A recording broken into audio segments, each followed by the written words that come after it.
deductible. If you're not yet a member, I encourage you to consider joining. Membership information is available on the tables today. All right. And it is what allows us to keep having these wonderful conversations that we're having. So our focus this afternoon is on local, digital, and print media, which is how citizens are informed on local issues. We're going to save a lot of time today for questions and discussion around local media. It's going to be informal. Please raise your hand and wait to be called on. And please keep your questions concise and respectful, and we'll do our best to ensure that everyone has an opportunity to ask their questions. For those of you joining via Zoom, please indicate in the chat if you have a question, and our board member, Lynn Goodwin, will be monitoring the chat and letting us know. So please join me in welcoming, and I went through that pronunciation first, so if I say it wrong again, you can correct me again. Lillian Clevenger from the Springfield Recorder for Lookout Eugene Springfield. Dan Miller is the executive editor from Lookout Eugene Springfield. And from the Chronicle, we have Noel Nash, who is the owner and publisher, and Aaron Tierney, Heggenstaller, co-owner and executive editor. So welcome to our panel.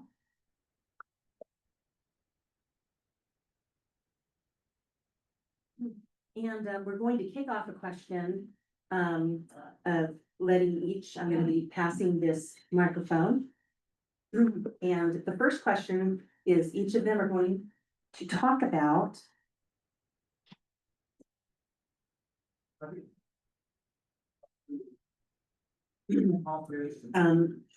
about their publication, a little bit about the history, circulation, information, journal content, and audience, and specifically how it relates to Springfield. So you're closest, So our history section is the shortest one. We launched April 11th. If you're unfamiliar with Lookout, Lookout Local is a publication that was started in Santa Cruz, California by Ken Doctor. Ken Doctor is a longtime newspaper economist, worked for Night Reader for about 20 years. It was in St. Paul. And he launched Lookout in Santa Cruz during the pandemic. They're now 5 years old in November. They won the Pulitzer for breaking news in 2024. So they've really set up from a journalism standpoint, a high bar. And he was looking to expand from the beginning. He knew he wanted to have a second location. He's a graduate of the SOJC. His wife is a native Oregonian. His children were born in Oregon. And so Eugene was one of the markets that he was really looking at as a good location for a second version of Lookout. We launched, like I said, in April. Our newsroom is now 16 people, which, believe it or not, is the largest newsroom outside of Portland, second largest in the state after the Oregonian. So we're really proud of that. We want to be a traditional daily newspaper, just without the printed product. So we focus a lot on covering the beats that you will find in a daily paper. We've got city beats. Lillian, I'll hand it over to her to talk about what she's doing in Springfield. We knew it was important to have a dedicated Springfield reporter, and so that was one of our key beats that we wanted to fill. We've got a justice reporter. We just hired a Ducks reporter in Tyson Ellinger, who we're really excited about. Has about a decade covering the University of Oregon. And from a standpoint of how we're doing, we are right around 1.5 million page views since we launched, and over 500,000 unique visitors, which from a new website standpoint is pretty good, because we don't. It takes about a year before you start to surface on Google search and in Google News. So most of our traffic is organic, and people referring us, sharing our articles, and being a part of that conversation. So we feel really good about that. We're well ahead of all of our benchmarks going into this, significantly ahead of where we thought we would be after 5 months. And so it's a really great trajectory as we move forward. And I think by mid to late next year, we'll be able to start adding positions to the newsroom as well. So I'm personally really excited about that. But I'll let Lillian share a little bit more about what she's doing in Springfield, and growing our coverage of this community. All right, thanks, Dan. I've been with Lookout since May. Have lived in the Eugene community since 2016. Have a background in newspaper reporting, in Iowa, Wyoming, and now in Oregon. Got my journalism degree from Drake University in Des Moines, Iowa. And yeah, my coverage of Springfield, is intended to be hyper local. So that includes, being present at city council meetings. I sat down this week with the general manager of the Springfield Utility Board, talk about a project they're working on, attending community events, being at presentations at, the Chamber of Commerce, kind of all of the above, and just, yeah, spending a lot of time, just looking at what is of interest in the community and, writing about that, in a way that the community can understand.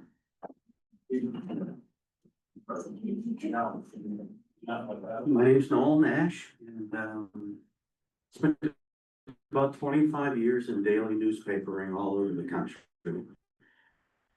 Until about 2006, when I left the Dallas Morning News to go to ESPN to help found the Stats and Information Group. This was sort of the Moneyball explosion era of data is the new oil, and figuring out how we can collect data, how we can splice that data, how we can draw insights from that data, how we can develop metrics that quantify or predict performance in sports or by viewers. And did that for about 12 years. I saw the demise of the daily newspaper and what was happening all over the country with newspapers and print. Corporatization of those products, the abandonment of smaller communities, the effort to drive people online, which is a more profitable and efficient delivery method for big corporations.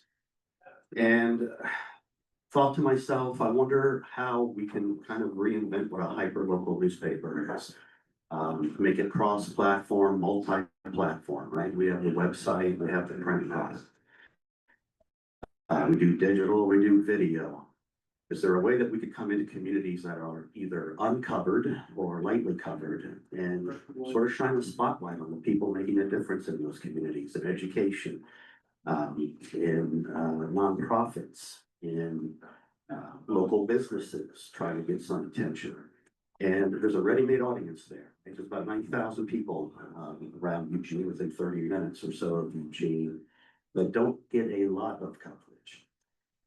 And so the idea was, could we come in and sort of breathe some life into a print product that people are still enjoying? I don't know about you, I enjoy consuming content that matters to me on every screen and every product available. I listen to it, I watch it, I read it on my phone, I read it on my iPad, I read it on my computer, I read it in print. Same thing with books. I listen to books on tape, I read books in my hand.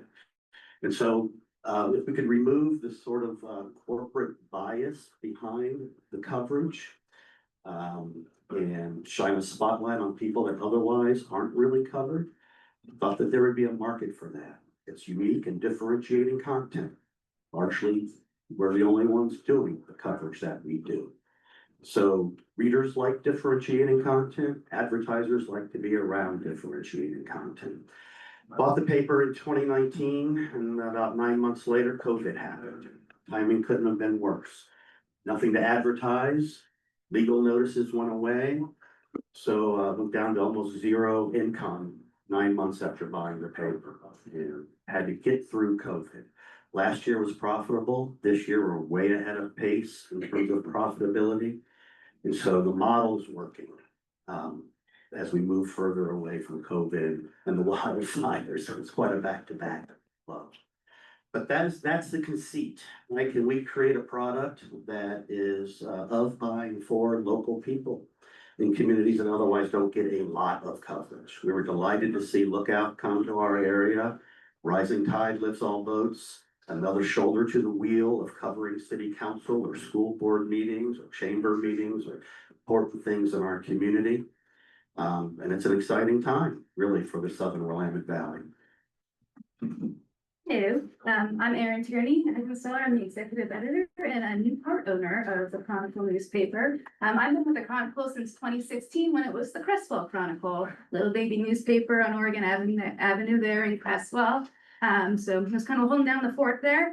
I have a very a strong passion for community journalism. I come from Pennsylvania initially. I moved out here in 2015 to kind of just see what's going on out here. I was in my, where I wanted to see what I can do. I started at a daily newspaper, the Lock Haven Express, and kind of got my experience all across the board in news reporting, breaking news, investigative, just compelling storytelling across the board, and layout and design. I love all of that kind of stuff. So one thing to learn about the Chronicle is we all kind of wear a lot of hats around here. So we got a lot of bobby pins sticking them up in here, and we do the best that we can with who we have. So I try to always, put my fingers on a little bit of everything, right? Because it all works together. So when Noel came to town in 2019, it was great for me. We kind of clicked. We have the same kind of ideals and mission around our community coverage. Our goal is really to uplift and edify our communities and serve them with the information that they need to know to feel part of their communities.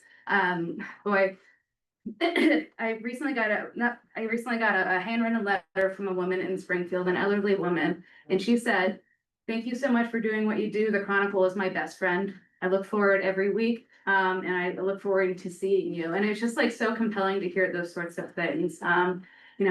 We're a small staff, but I say that we're tiny but mighty. We do the best with what we can, with what we have. We have the traditional kind of city government type coverage. We have really compelling storytelling around community members, around nonprofits, around local business leaders. People really love our, new to town type businesses. When we interview the local business owner and the guy who's scooping the ice cream behind the counter and stuff, people like to see kind of what's behind the counter, so to speak. So it's just been a really great experience, and we're starting to develop our staff a lot more and grab some more people. We have a new sales manager. Her name is Lindsay Black, who just joined this week, actually. So onward and upward for the Chronicle, really.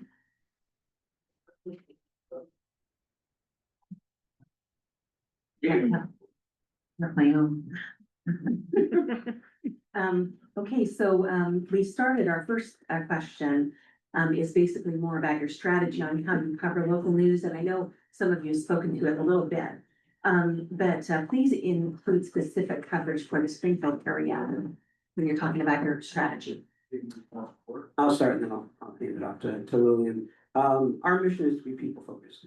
And that's kind of where we start our discussions. We want our stories to represent real people, to bring real voices into our stories so that we're not just reporting on institutions. We're not relying just officials in press releases and things like that. So that's our starting point for how we take our coverage and really make it relevant to the community. From a Springfield standpoint, like I said, I'll let Lillian talk, but we knew that we needed to tell those stories of the people who live here, the issues that impact them, but from a person's standpoint. So.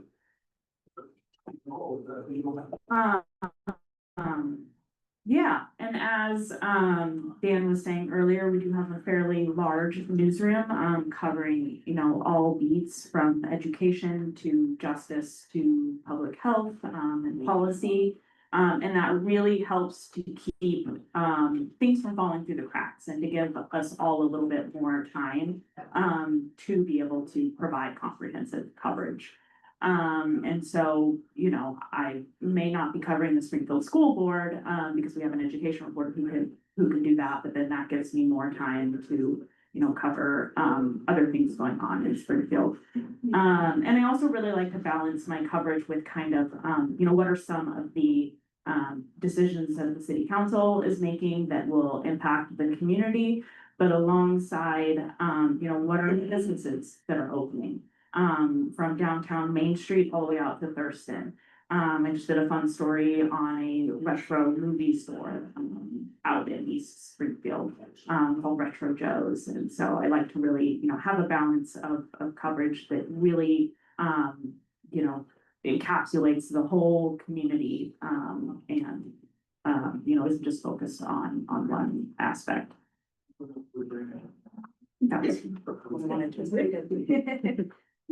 So as a weekly publication that has both the digital and print platforms, we're able to reach people different ways and depending on where they are and what they prefer. So we develop our stories a little bit differently from print and online. The ideal, our striving goal is to make the website a daily news platform where we're churning out information, updating stories all the time there. And then the weekly version is kind of like a curated version of the best of the best.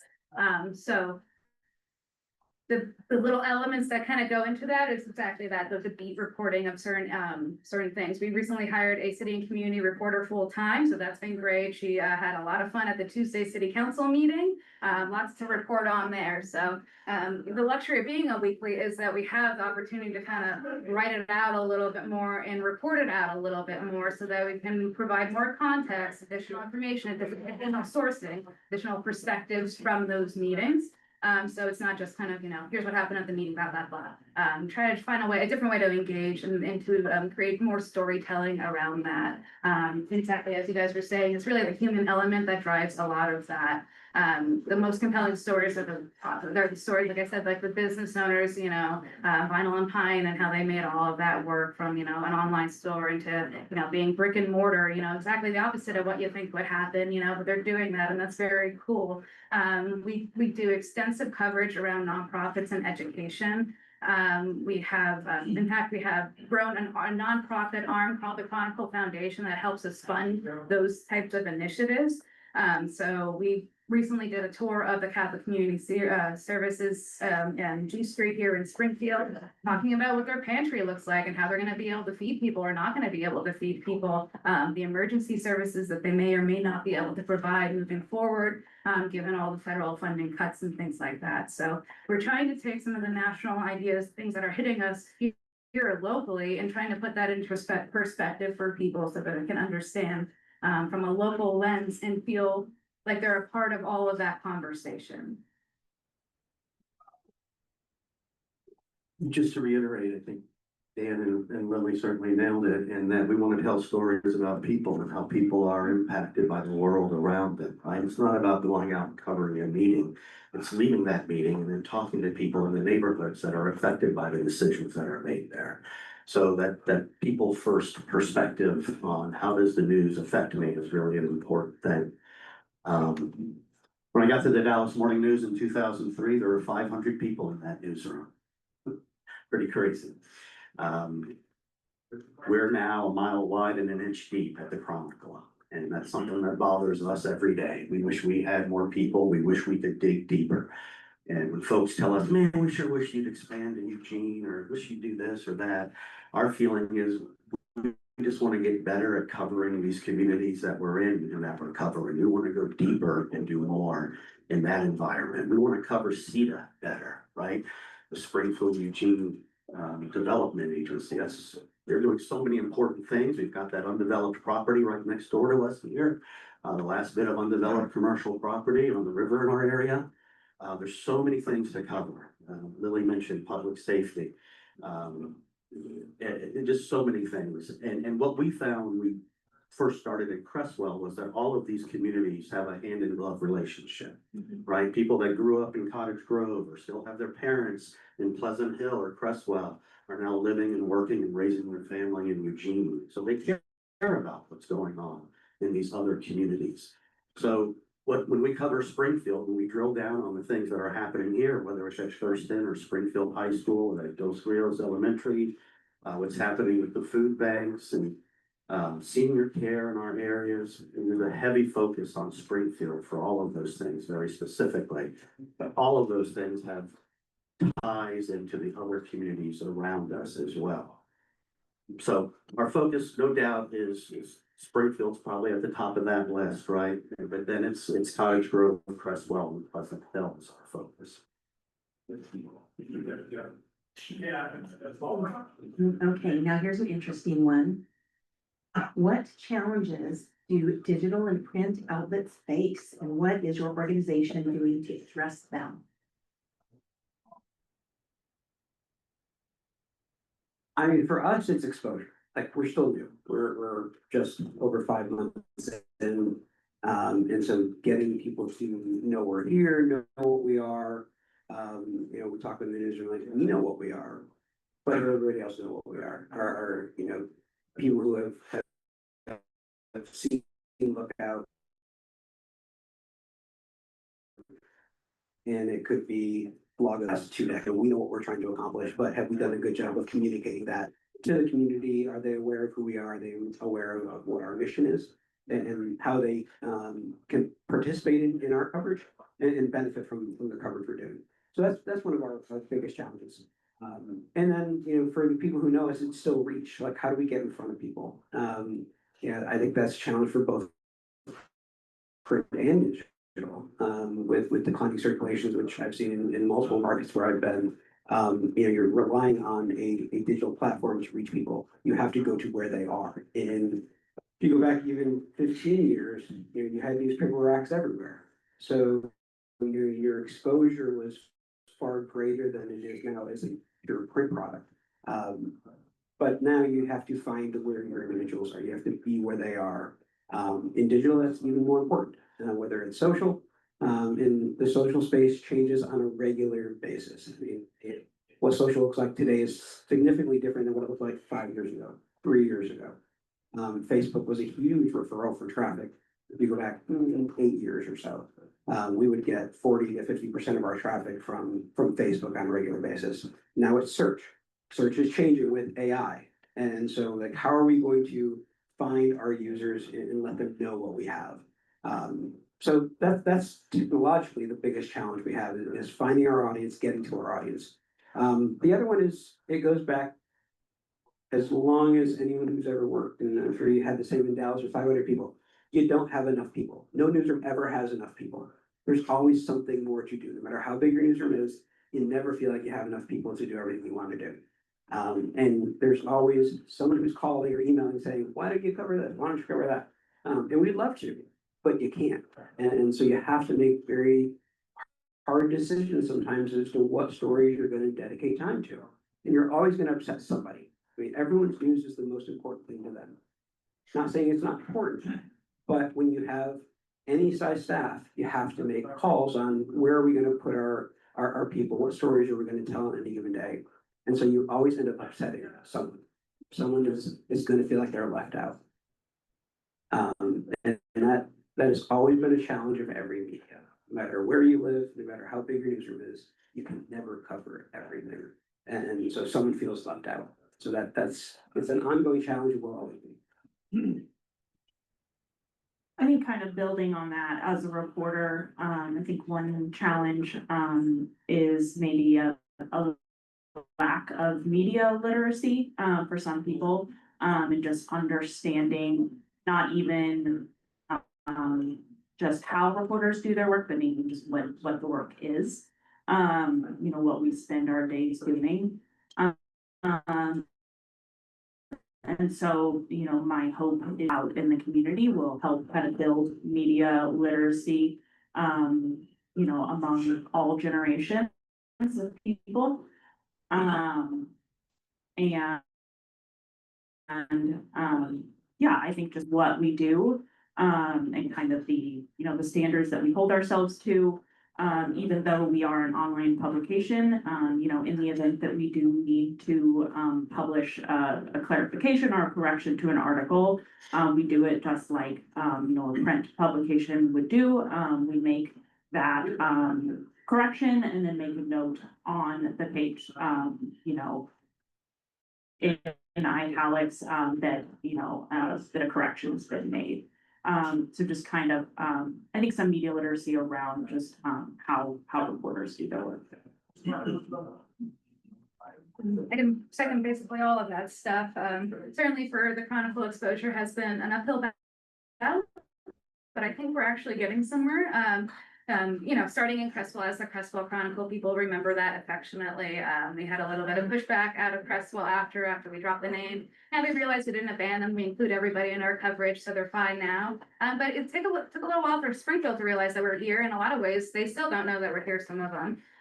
Earning the Business of the Year for the Springfield Chamber in 2022 was a huge boost for us. That allowed us to kind of raise our profile a little bit more. And as we kind of reemerged out of the pandemic and our finances kind of evened out a little bit more, we're able to table more events and kind of be there and do the merch and that sort of stuff to try to, get our brand out there, our brand and our recognition. So you'll see us at the block party. You'll see us at the Halloween Carnival, at Lane. You'll see us at all these kinds of events in order to try to just boost our exposure. Let us know, let you guys know that we're here, and we get pretty good traffic at those booths. It seems like people want to come and chat, and we give them business cards, come back with some story ideas sometimes out of that.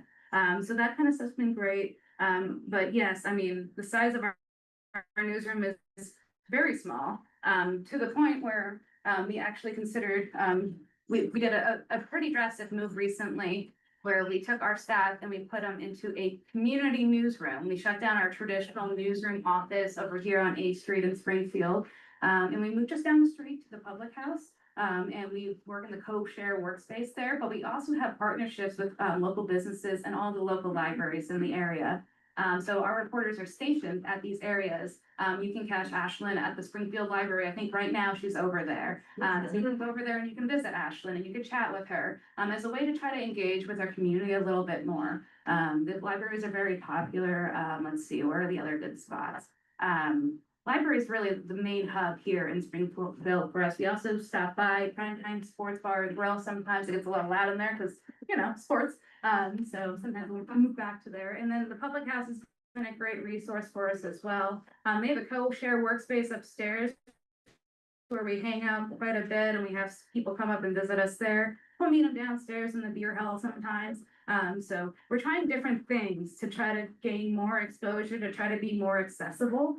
We found that it was me and Noel and another reporter or two kind of just sitting in a room looking at each other for a while there, you know, and nobody was, you know, we need more people coming in and engaging with us and stuff. So this makes us a lot more accessible. We were on the second story. A lot of folks couldn't get up the stairs, that sort of stuff. So we're trying ways to be innovative so that we do, you know, we're trying to get out there as much as possible. We have a tickle file of just stories, just 5 miles, you know, it just keeps scrolling endlessly. So like you guys said, there's never enough reporters. There's more than enough to cover all the time. So those are some of the struggles. I'm not sure I have much to add to that. I mean, we're members of the Eugene Springfield, Creswell, and Cottage Grove Chambers of Commerce, and we've sponsored the block party in Springfield now for 3 years. We're in Albertsons and Safeway stores, we're in Dairy Marts. Our brand is growing and recognition is growing. That's probably the biggest challenge we have. We don't really feel like we have a competitive situation because we're serving a very unique audience with unique content. We think that we can play nicely together in the sandbox with all the other media members in town, including TV and radio. There's maybe a little bit of overlap here and there, but that's okay. Different perspectives on storytelling is good. So it hurts a little bit when people come up at the Mega Hunt or somewhere like that, and they say, "Oh, the Chronicle, what's that?" Well, that's an opportunity to introduce ourselves to another potential reader. But we're getting less of that all the time. And I think the community newsroom has paid off in a lot of ways for us in terms of our recognition. We sponsored the NAMI walk too. We had a booth there as well recently over here in Island Park, and somebody came up to our booth and I'm like, "Oh, what's the Chronicle?" Looking through and stuff. And I'm like, "Oh my God, my kid's in here." I'm like, "Yeah, that's a little newspaper, man." So sometimes people don't even know when they're in the newspaper, you know. So it's that education, like you said, media literacy as well. They're good. The one thing I'll add to that is from late 2014 to 2020, we all lived through a fake news 6 years, and that impacted a lot of people. Like it was not necessarily aimed at local, like hyper local news and community newspapers, but it trickled down. And when you have someone in that pulpit using the term fake news over and over and over again, it has an impact on people. And you know, if you go back 2 decades, it was assumed that media were telling you the truth. Like you could believe what was said, and you were skeptical, but you know it was a source of truth, and that put that all into question. And I think if there's one good thing about the last six months is you haven't heard that term used as frequently. Might be the only good thing in the last 6 months, but in terms of the relationship to media. But you know, that had an impact. It had an impact on the way people view media across the board. And it's something that we've thought through and we still, in a lot of ways, continue to fight against. Well, well, we're about halfway through, so Lynn, I want to check and see if there are any questions in the chat. No? Not yet. Okay.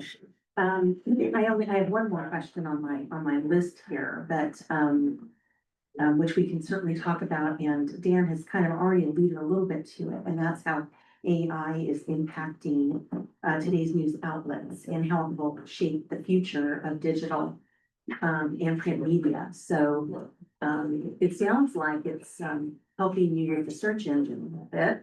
But I would love to hear your thoughts on how it's impacting the generation of news. So there's a couple ways to look at it. There's the search implications of it, and it's actually, our fear is it might hurt us in the long run. Search would just yield results. People would click through to a story, to a page, and get the answer. AI is delivering them the answer. So there's not a need to then click through to a website. So from that perspective, you know, it could have a massive implication on the way that we gain audience. We're still working through that. We'll see what shape that takes. But that is something we're keeping an eye on. Utilizing AI as part of our workflow is something that we're embracing at Lookout. From the perspective of, we're never going to replace a journalist with AI. Like that's our starting point. But there are uses for AI that will enhance what we do. For example, you know, taking a look at data, being able to decipher data. You can take a couple of years worth of budgets, put them in AI and say, show us the differences. So it points you in a direction that you can then have a reporter look at and figure out what the story is there that you're going to tell. That might take a reporter on a normal day hours to look through a couple of years worth of budgets to find what the differences are. That's a really useful way of integrating AI into our workflow. The other thing we do is we use it to automate some of our neighborhood newsletters. So we use it to pull restaurant inspections, permits, crime reports. All of those would have been done by a clerk if you go back 20 years. I got my start as a clerk in a newspaper. I used to do that stuff. We don't have that ability to have clerks anymore. You want to have a reporter, not a clerk sitting in an office. So if AI can pull that content for us, it's all edited after the fact before it goes out. But you enhance your ability to deliver content to the community without pulling reporters off the street to do what is essentially, like I said, it's a clerk job. I love the way I got started. It was a great job to have. It's a luxury though that you don't necessarily have in a newsroom. Another way is automating briefs. So when people submit press releases, we have AI, they take that press release, they rewrite it. Everything is edited before it goes out, but that's a way for us to get more content out, to process more information for the community, instead of taking a reporter, having them spend an hour and a half sometimes to rewrite a press release, just to have it then edited again. You're cutting that time by 2/3 to be able to get information out. Again, it's a responsible use of AI. It's always edited, it's always vetted. Where we get the pure submission as well as the rewritten version. I would say when I edit an AI brief, we probably use 40 to 50% of what AI spits out. So we're doing significant editing on it. But again, it's faster to edit than to write from scratch. So that's how we're integrating AI, and we're looking for more opportunities. We've got some things in the pipeline that we should be announcing in the next month or so, to really enhance the way we use AI to connect people with information in the community. Whether that's data, whether that's answers to questions, or whether that's accessing our stories and information in our stories.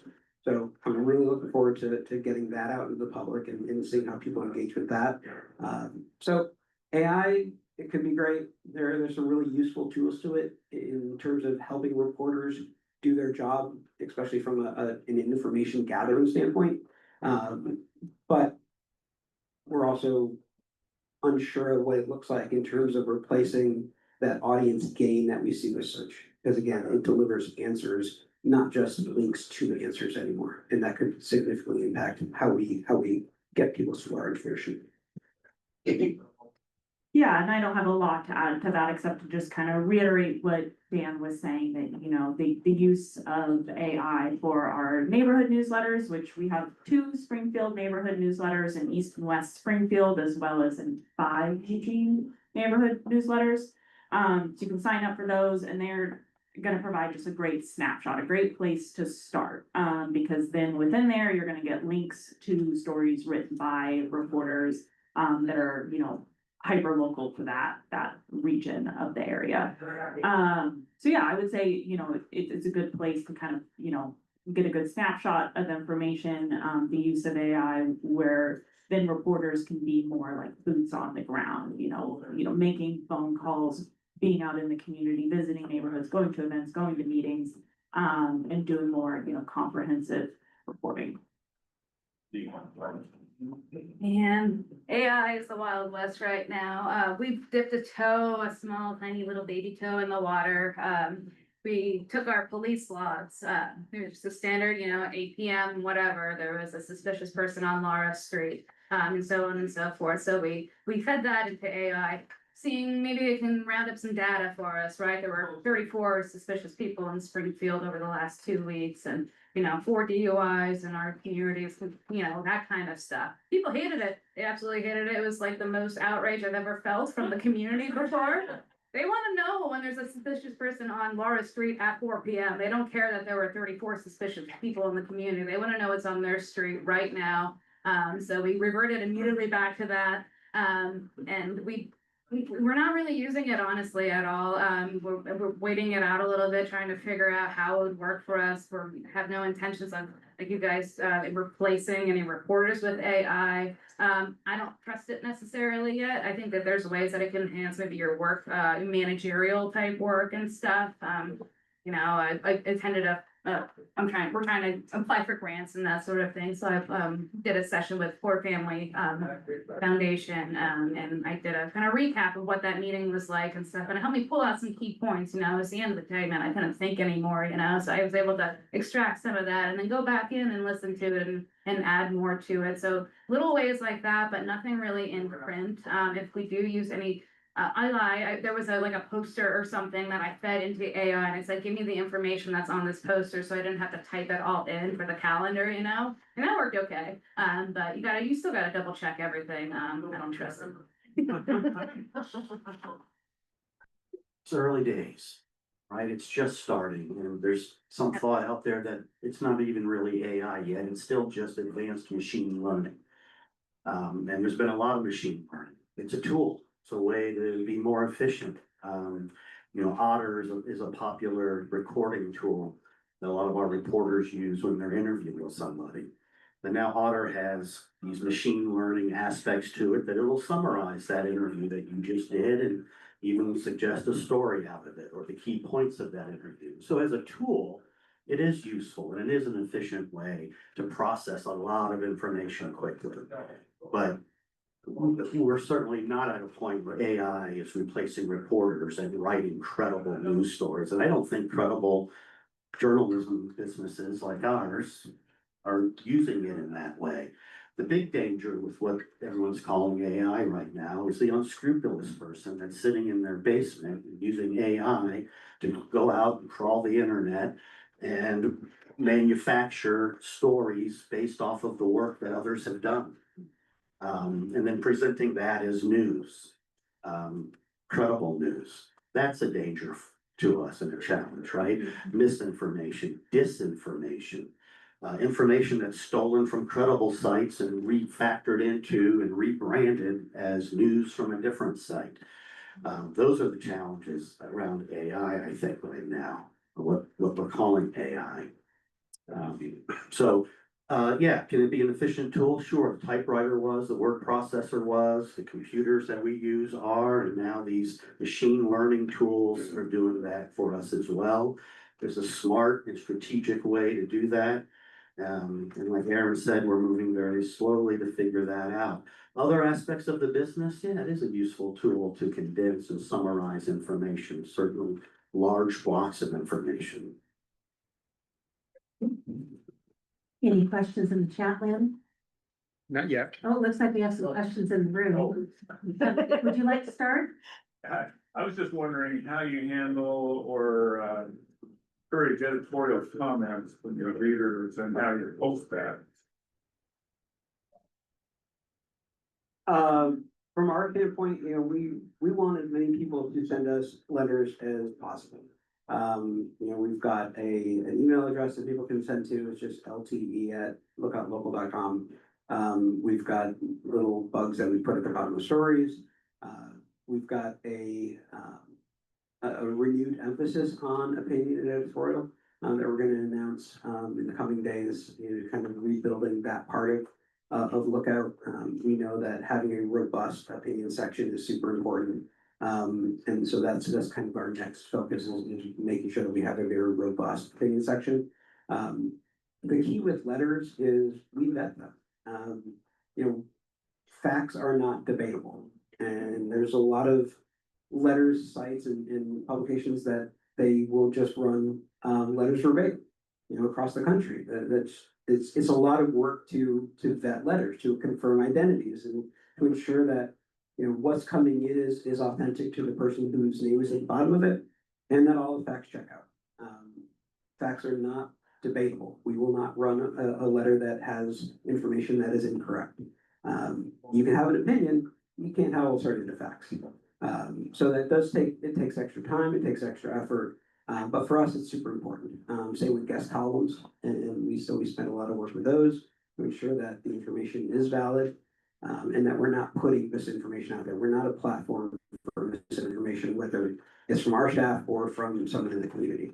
But we want to get people to engage with us in that way. We want letters. So feel free to share that with as many people as you want. So we are building that mechanism at Lookout. Well, I'd say that our reader engagement around letters isn't great yet, and I want it to be. I'm not sure if it has something to do with everybody posting their opinions, like just off the top of their head on Facebook and stuff all the time or what, but I would love to see more reader engagement that way. Excuse me. Oftentimes when we do get letters, they are reactionary to the type of coverage that we have. So that's impactful. We get a lot of that stuff. We also get like a lot of comments from us, but they don't want us to from community members, but they don't want to publish that. So I don't know if there's a hesitancy with having people's names out there or what. But we're working there,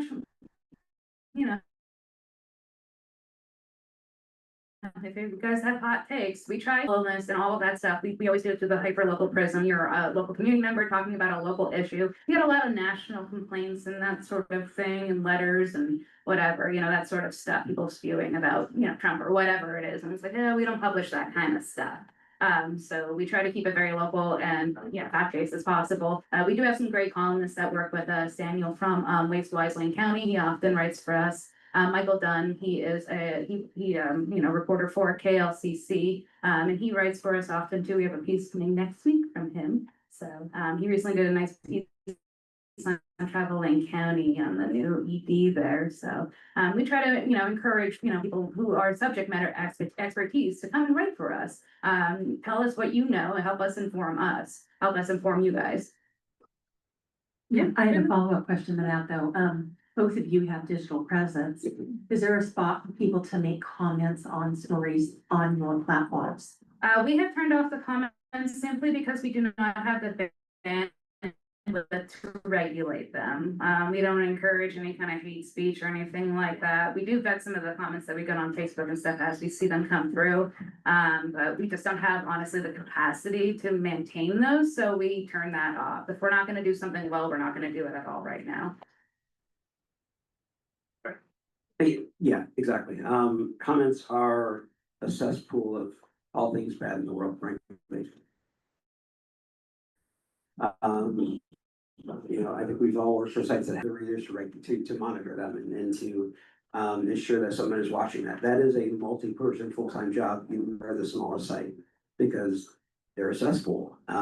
Message boards went away a decade or so ago because they were worse. And so we reverted to comments, and then we thought, okay, well, if you register people, you're going to get better comments. That didn't quite happen. Well, we'll use Facebook. Facebook was the go-to for a lot of times. that didn't work. And so I think you're finding more and more sites are coming off because it's just, it is out of control. And when people look at your site, they're evaluating the comments as much as they're evaluating the content. And so now you're having people judge the work that you're doing based on comments that random people are making. It's just, it lowered the quality, it lowered the trust, it lowered everything that we're trying to do. So there are people who are frustrated by that. They want the ability to comment. It's just, I don't ever see that we're gonna get into that game again because it's really hard to do well. I will say that I do welcome comments in my email inbox.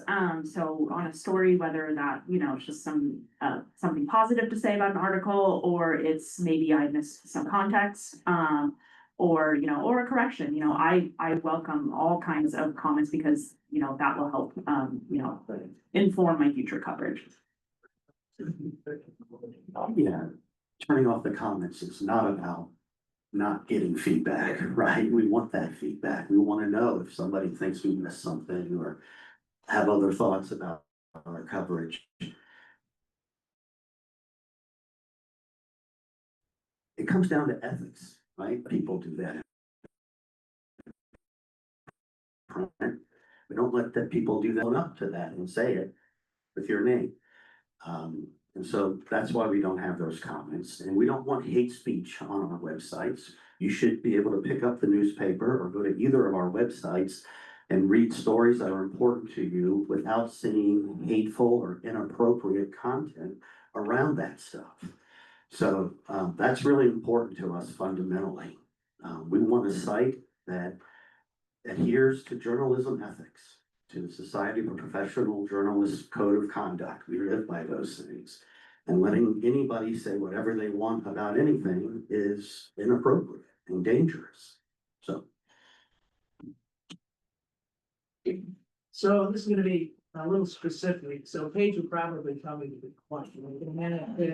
Since you guys brought up SUP, I'd like to ask a couple of questions to kind of go in.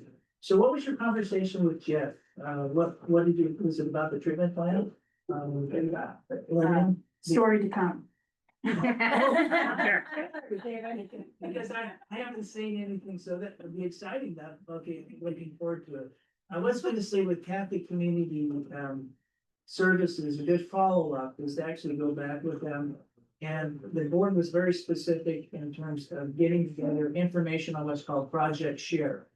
So get your hands on that, talk to Meredith, that will give you a good history, and we've been doing that for a long time.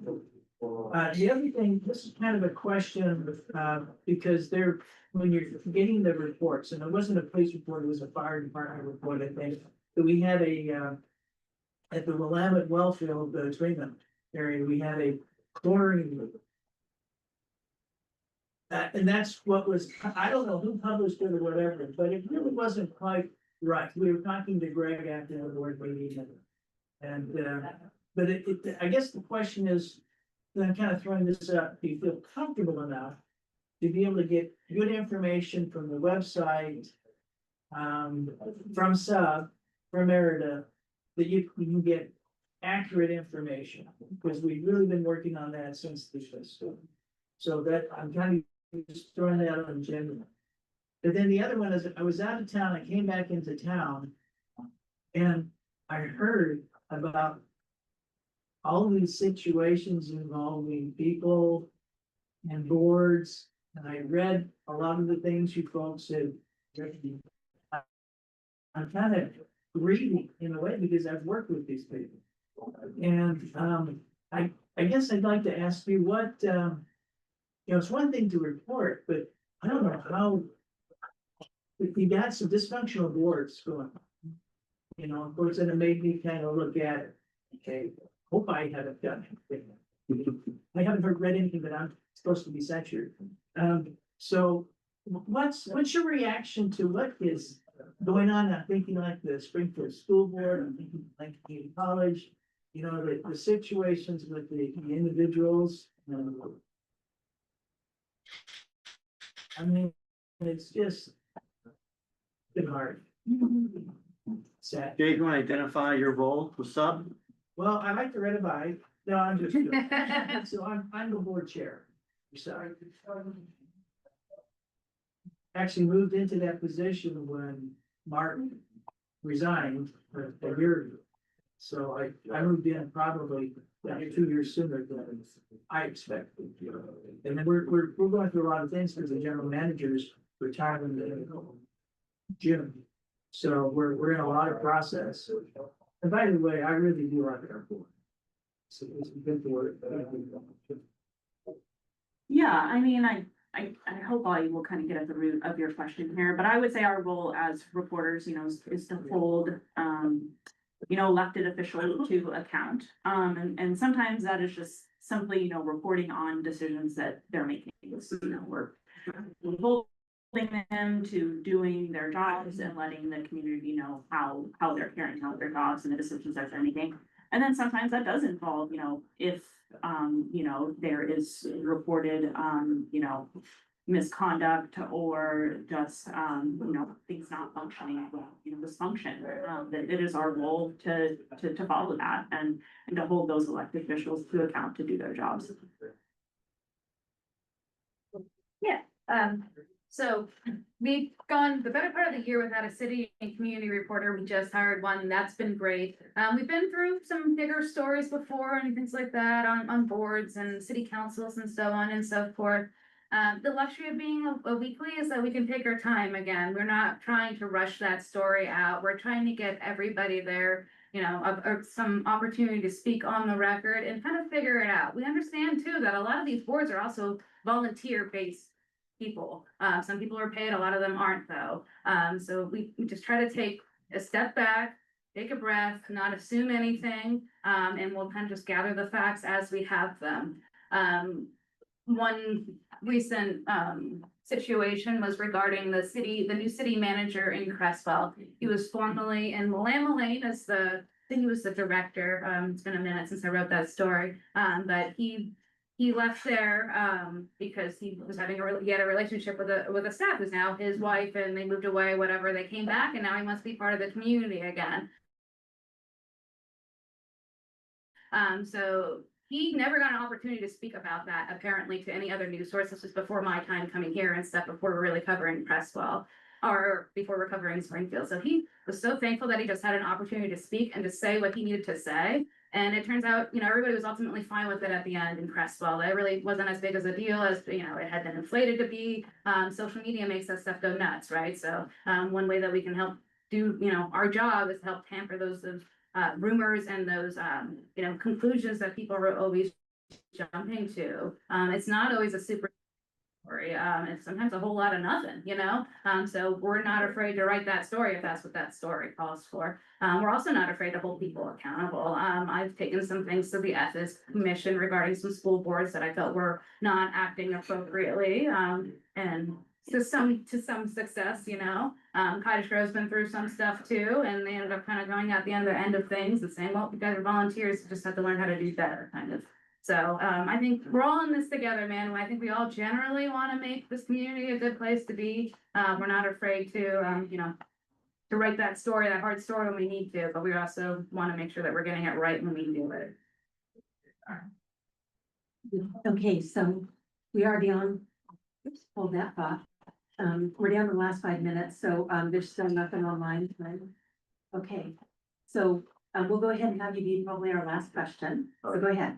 Are you guys targeting like the youth, your stories you guys are telling? Because personally, I don't use Facebook and I don't really search the web that much. So are you guys trying to get your news to kids at my age?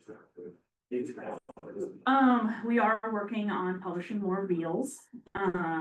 My ability to create reels probably needs to improve. But we have some great people on staff, so publishing more reels and just generally being more active on Facebook, or not Facebook, but Instagram. Yeah. Instagram, knowing that that's where a lot of the younger people are. How are we gonna reach the youth is the question I think we were asking their neighbors.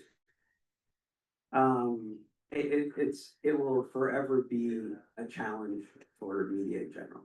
How do we engage with a different demographic? the younger demographic? How do we tell stories that they see themselves in? And that's really where it starts, right? It starts with the content. How are we telling stories? When you read a story, you know their names. Like I think media in general have, going back to as long as I've been in the early '90s, it's like we skew to people who are old, like our sources are older. And so you don't have stories that are reflective of the age demographic. And so, we're gonna create stories that you can relate to, you've got to see yourself in it. And so it starts there. And when you have a story that is representational, then it finds its way into someplace where you're at. Whether that's Instagram, it's not Facebook, maybe it's Instagram, maybe it's X, maybe it's Blue Sky, whatever your platform of choice is. People are more likely to share stories that they can relate to, that they see themselves in. And so it always starts with the content. It starts with the stories that we're choosing to tell. It starts with the way that we tell them, the photos that we choose. When you look at our visuals, you see yourself in those visuals, or people who are your age and have similar interests. It really comes down to content. We're a content-based industry, we're telling stories, and we have to tell stories in a way that appeal to all the demographics in the community. And then as far as getting in front of people, let's be honest, social changes by the year. X used to be the thing.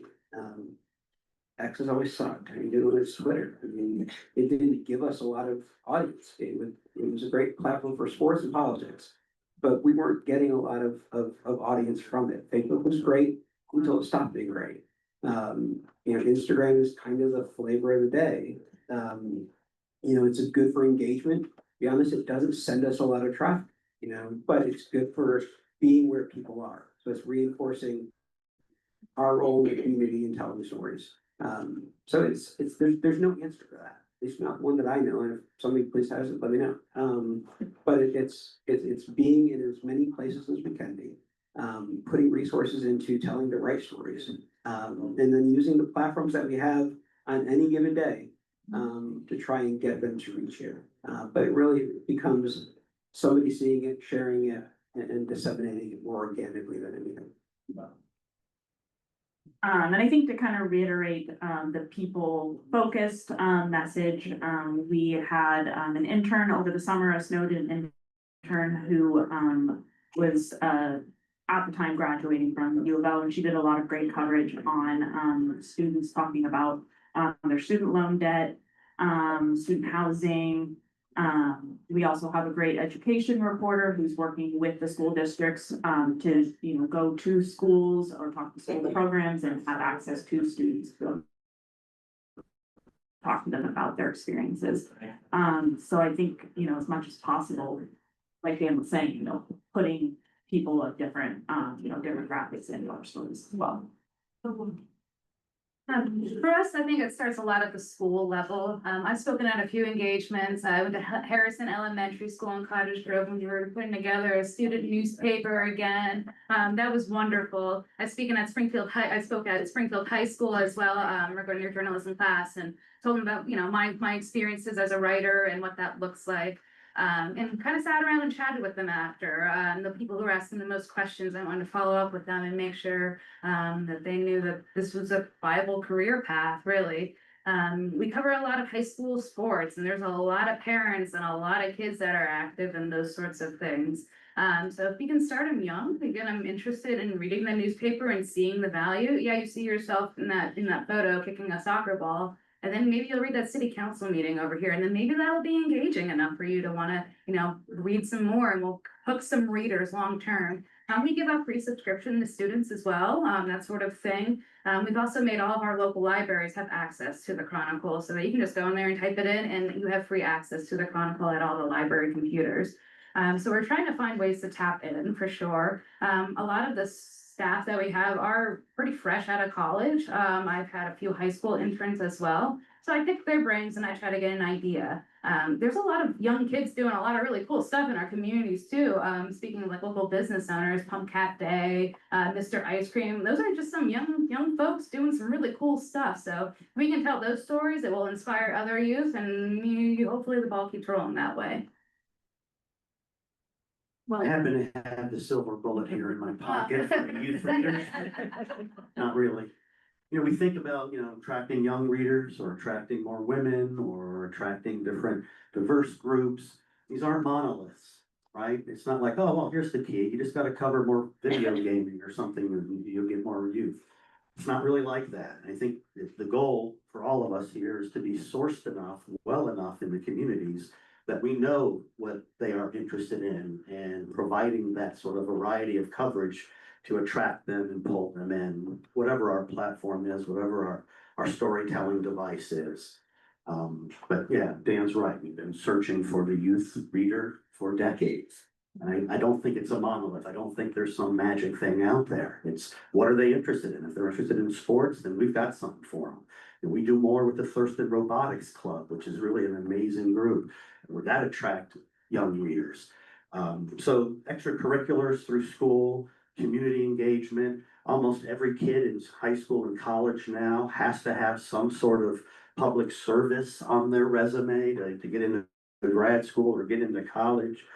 So maybe there's opportunities there and reporting on community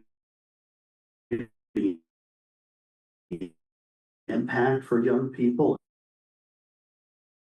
and how they're more engaged in that. A month-long series of how businesses are jobs right out of high school. So it's a varied approach. There is certainly no magic answer to that. And we are out of time, but I think this has been a wonderful panel, so I want to thank everyone for coming and even though we're, kind of adjourning, if you want to hang out and have additional questions and want to mingle and network afterward, that would be fun. Thank you to our panel for coming today. So thank you. Lee, I just want to quick remind everyone too that this is part of a series. So we have KLCC also coming on September 18th. Right. Okay. KLCC coming on September 18th. This is our month of covering local news media. And thank you again to everybody in the room and new faces, the guard joining us today. We've got some really great media organizations in this area. We wanted to spotlight that this month. And then going into October, we'll be doing another series on in October, starting with us here on October 2nd. Alec Camp talking about Glenwood Riverfront development, and then we'll be joining Eugene City Club over at Wow Hall for the second meeting that month to talk about Eugene Riverfront development. So looking forward to seeing you all here over the next couple of months. Lots of good stuff. Please say hello to our friends from the guard. Jill Bond is 3 months. You've been there? 4 months. So they're doing great stuff, and as was said earlier, the more we have, it does lift everyone. So we're up here, but the guard has been around for a really long time, and we're great. So I just really recognize for that. So. Thank you. Thank you. Thank you.